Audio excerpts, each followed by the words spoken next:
எழுத்தாளர் அமரர் சாண்டில்யன் அவர்கள் எழுதிய அவனிசுந்தரி. தமிழ்நாட்டின் பொற்காலம் என்று ஏதாவது ஒரு காலப்பகுதியை சுட்டிக்காட்ட வேண்டுமென்றால் அது சங்க காலமே என்பதை திட்டமாக சொல்லலாம். அக்காலத்தில் தனித்தனியாக உதயமாகி பிற்காலத்தில் ஒன்றாக திரட்டப்பட்ட புறநானூறு என்ற பழம்பெரும் நூல் தமிழரின் ஆதி வரலாற்றை சிறப்புடன் நம் கண்ணில் காட்டியிருக்கிறது. அந்த நூலில் கண்ட சில முக்கிய பாட்டுகளையும் அப்பாட்டுகளில் இருந்து சரித்திர பேராசிரியர்கள் எடுத்து வகுத்து தந்த ஆதாரங்களையும் கொண்டு அவனிசுந்தரி என்ற கதை புனையப்பட்டிருக்கிறது. அத்தியாயம் 1. திறந்த கதவில் தெரிந்த ஓவியம். விலங்கு பகையல்லாது கலங்கு பகையறியாத பூம்புகார் நகரத்தின் அந்த பழைய பொற்காலம் பறிபோய் விட்டதை உணர்த்தவே கீழ்திசைக்கடல் குமிறி எழுந்து ஓவென்று ஊழிக்கூச்சல் போட்டு கொண்டிருந்தது. அதை பட்டினப்பாக்கத்தின் அரசு வீதியில் இருந்த தமது மாளிகை கூடத்தில் இருந்தே காதில் வாங்கி கொண்ட புலவர் கோவூர் கிழாரின் மனதில் இருந்த வேதனையை முகத்தில் காட்டுவதற்கு ஏற்பட்டது போல கொடுங்கான் மாடத்தில் இருந்த யவனர் சித்திர விளக்கு நன்றாக சுடர்விட்டு எரிந்து கொண்டிருந்தது. புலவர் பெருமான் சிறிது நேரம் அந்த தீபத்தை உற்று நோக்கிவிட்டு சற்று எட்ட இருந்த சாளரத்தை நோக்கிச் சென்று வெளியே கண்களை செலுத்தினார். கடல்கோள் விளைவித்த நாசம் புலவரின் கண்களுக்கு தெளிவாகவே தெரிந்தபடியால் அவர் மனதின் வேதனை முகத்தில் மட்டும் தெரியாமல் அவரது நாசி மூலம் பெருமூச்சாகவும் வெளிவந்தது. புகாரின் பாதி இடங்களை கடலரசன் விழுங்கிவிட்டபடியால் அதன் முகப்புப்புற பெருமதில்களும் கரையோர பரதவர் குடியிருப்புகளும் மற்ற பெரும் கட்டிடங்களும் பாதி இடிந்தும் இடியாமலும் விகார காட்சி அளித்தன. கெட்டாலும் மேன்மக்கள் மேன்மக்களே என்ற விதிக்கு இணங்க தங்கள் கம்பீரத்தை மட்டும் தளர்த்தாமல் ஒரு காலத்தில் தாங்கள் அடைந்து இருந்த பெருமையை அவை வெளிப்படுத்தி கொண்டிருந்ததை கண்ட புலவர் அந்த நிலையிலும் அம்மாநகரின் கடற்புறமும் நகர்ப்புறமும் சிறிது பயங்கரத்தையே அளித்ததை கவனித்தார். இந்த மனம் நொந்த நிலையில் இருந்த புலவருக்கு அக்கூடத்தின் கதவு திறக்கப்பட்டதையோ அதன் மூலம் ஒரு வாலிபன் நுழைந்து புலவர் பெருமானே புலவர் பெருமானே என்று இருமுறை அழைத்ததையோ அவர் காதில் வாங்கிக் கொள்ளவில்லை. சாளரத்துக்கு வெளிப்புறத்தையே பார்த்து கொண்டிருந்தார். உள்ளே வந்த இளைஞன் 3ஆம் முறை புலவர் பெருமானை அழைக்காமல் அவரை பார்த்தபடி நின்றான். அவன் நின்ற நிலையிலேயே அரச தோரணை இருந்தது. அவன் விசாலமான அழகிய முகத்தை சற்றே பக்கங்களில் மறைத்து தொங்கிய கருமையான தலைமுடி பகுதிகள் அந்த முகத்துக்கு ஒரு கம்பீரத்தை அளித்தன. 2 சமயங்களில் அந்த கேசங்கள் காற்றில் விலகியதால் காதுகளில் துலங்கிய மகர வளையங்கள் இரண்டும் அவன் முகத்தை திருப்பிய சமயத்தில் அசைந்த விதத்தில் கூட ஒரு கண்ணியம் தெரிந்தது. விசாலமான நெற்றியில் அவன் வாள் போல் தீட்டியிருந்த திலகமும் ஈட்டிக் கண்களும் ஈட்டிகளால் உடலில் ஏற்பட்டிருந்த சில தழும்புகளும் அவன் வீரத்தை பறைசாற்றிக் கொண்டிருந்தன. அவற்றின் குரூரத்தை தணிக்கவோ என்னவோ அவன் அரும்பு மீசையின் கீழே இருந்த உதடுகளில் ஒரு கம்பீர புன்னகை சதா தவழ்ந்து கொண்டே இருந்தது. புலவரை 3வது முறை அவன் கூப்பிடாவிட்டாலும் கூடத்தின் ஒரு மூலைக்கு அவன் நடந்து சென்ற தோரணையிலும் கால்கள் பரவிய உறுதியிலும் ஒரு தீர்மானமும் திடமும் இருந்தன. பெரியவரை அவரது சிந்தனையில் இருந்து இழுக்கக்கூடாது என்ற காரணத்தால் அந்த வாலிபன் தான் நடக்கும் சத்தம் கேட்காமல் பூனை போல் நடந்து சென்று ஒரு மாடத்தில் இருந்த ஓலைச்சுவடியையும் விளக்கையும் எடுத்து இன்னொரு மாடத்தில் இருந்த இருக்கையில் வைத்தான். புலவர் உட்காருவதற்கு வேண்டிய புலித்தோல் ஒன்றையும் அவரது இருக்கையில் விரித்துவிட்டு அந்த ஆசனத்துக்கு எதிரில் கையை மார்பில் கட்டிக்கொண்டு மௌனமாக நின்றான்.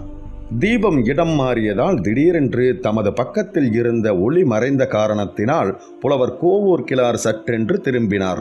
கூடத்தின் நடுவில் நின்று கொண்டிருந்த இளைஞனை பார்த்து திகைத்து, "நீ வந்து எத்தனை நேரமாகிறது?" என்று கேட்டார் கவலை ஒலித்த குரலில். இளைஞன் இதழ்களில் புன்முறுவலை நன்றாக விரியவிட்டான். பிறகு பதில் சொன்னான்.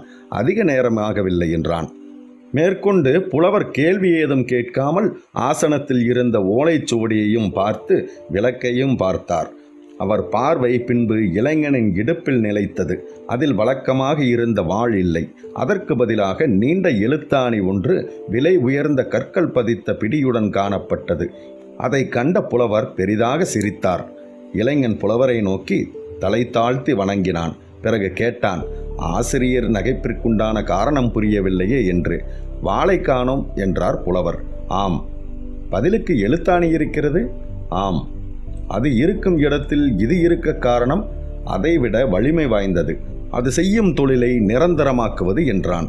ஆசிரியர் தமது சீடனை உற்று நோக்கிவிட்டு சொன்னார், நலங்கிள்ளி இப்பொழுது சோழ நாட்டிற்கு தேவை புலவர்கள் அல்ல, வீரர்கள் என்றார்.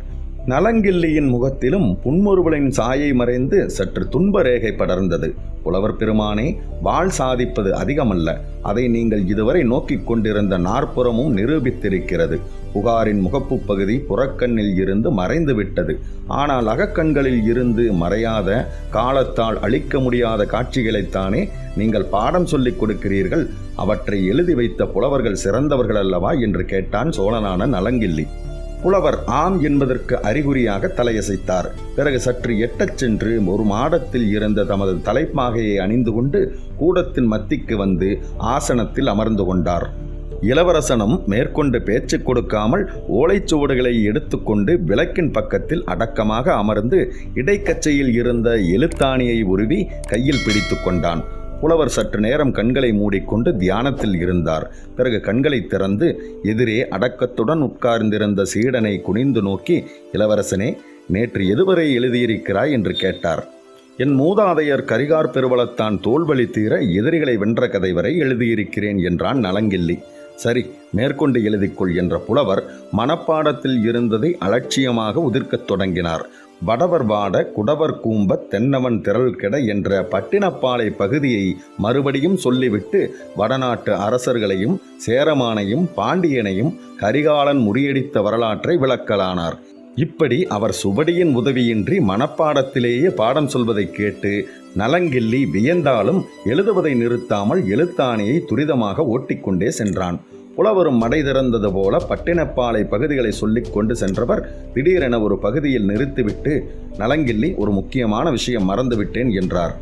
இப்படி திடீரென்று கிளாரின் உரை நின்றதால் எழுத்தாணியும் நின்றுவிடவே தனது ஈட்டிக்கண்களை புலவரை நோக்கி உயர்த்திய நலங்கிள்ளி, என்ன விஷயம் ஆசிரியரே என்று சிறிது கவலையுடன் கேட்டான்.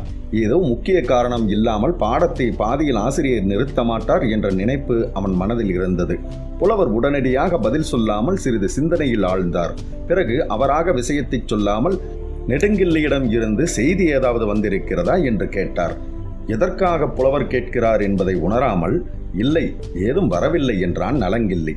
எனக்கு ஓர் செய்தி வந்திருக்கிறது என்ற கோவூர் கிழார் தனது மடியில் இருந்த ஓர் ஓலையை எடுத்து நலங்கிள்ளியிடம் கொடுத்தார்.